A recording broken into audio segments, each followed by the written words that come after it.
$4,800. That's what it cost to fix this 2012 Silverado with 142,000 miles. And you know what's crazier? The owner thought he was doing everything right, changed oil on time, took care of the truck, but had one habit he never imagined would destroy his transmission in less than 2 years.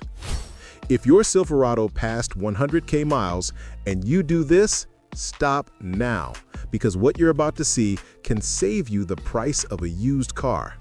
Stay till the end, because there's a plot twist. Man, I spent the last 4 weeks talking to Silverado owners who had serious problems after 100K miles. 23 people. You know how many were making the same mistake? 19. And when I took this to 8 different mechanics, all of them confirmed it's the #1 mistake we see. But nobody talks about this. Dealerships don't warn you, manuals don't make it clear, and you're destroying your truck without even knowing it. Before we continue, if you have a Silverado with high mileage and want it to last 300K, 400K miles, subscribe now, because I only bring information validated by people who are on the front lines every day. Let's go. The mistake? You're driving your 100K plus mile Silverado the same way you drove it when it had 20K. Let me explain. When your Silverado is new, it handles everything. Accelerate hard? No problem. Brake hard? Easy. Take off quick at the light? Engine doesn't even feel it. But after 100K miles, everything changed.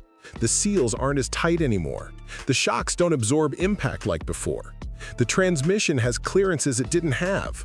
The brakes have accumulated wear. It's like a 45-year-old athlete trying to play soccer like they're 20. And the worst part, you don't even notice the difference because it happens slowly, gradually, until one day, boom! Transmission slips, suspension breaks, brakes fail. A mechanic in Wyoming told me a story that gave me chills. Guy brought in a 2010 Silverado with 138K, complaining the transmission was acting weird. I asked how he drove it. Normal, he said. Then I asked, do you accelerate hard? Always did. Why stop now? Man, the transmission had 3 burned clutches.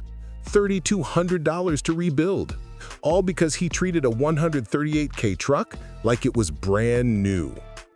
Here's the specific problem.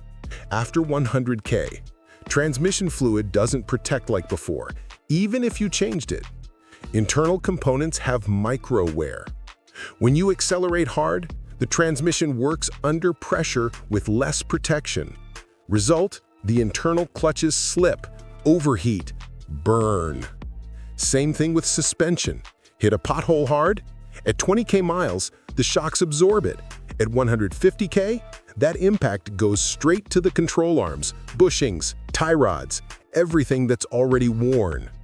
Let's get to the numbers, because this is where it gets serious. If you keep driving normal, transmission, rebuild, $2,800 to $3,500. Remanufactured, $2,200 to $2,800.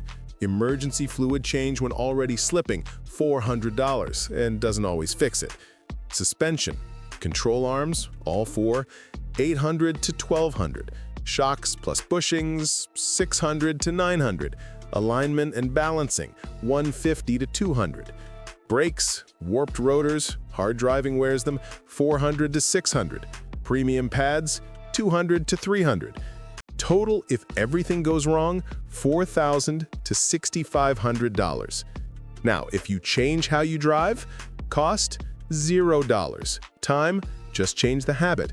Benefit, your Silverado easily reaches 250 to 300K. It's literally free to do it right. And a detail nobody tells you, extended warranty insurance doesn't cover wear from improper use. If the insurance mechanic sees you were beating on the truck, they deny the repair. Look, I know what you're thinking. Man, I've always driven like this. 10 years with Silverados? Never had a problem. And it might be true, seriously. But let me show you the data. Of the 23 people I interviewed who had expensive problems after 100K miles, 19 drove sporty, hard accelerations, hard braking. 14 didn't know they should change their style. 11 said, if I'd known before, I would have changed. That's 82% who could have avoided it. So yes, some trucks handle it, but most don't. And when it breaks, you lose time, money, and the truck loses resale value. And there's another detail. If you drive smooth but carry weight or tow a trailer, even worse, because then you're adding stress on top of already worn components. A guy told me, I was towing 8,000 pounds with my 155K Silverado. Thought because it towed when new, it still towed the same. Transmission died in 6 months. Your 100K plus mile Silverado isn't the same anymore. The components have aged, and continuing to drive the same way is like forcing a veteran athlete to run marathons every day. Can you? You can. Will it last? No. So, tell me, how many miles does your Silverado have? And have you changed how you drive after passing 100K? Comment below, because I want to know. And if this video made you realize it's time to be more careful, hit that like button, because it really helps the channel grow.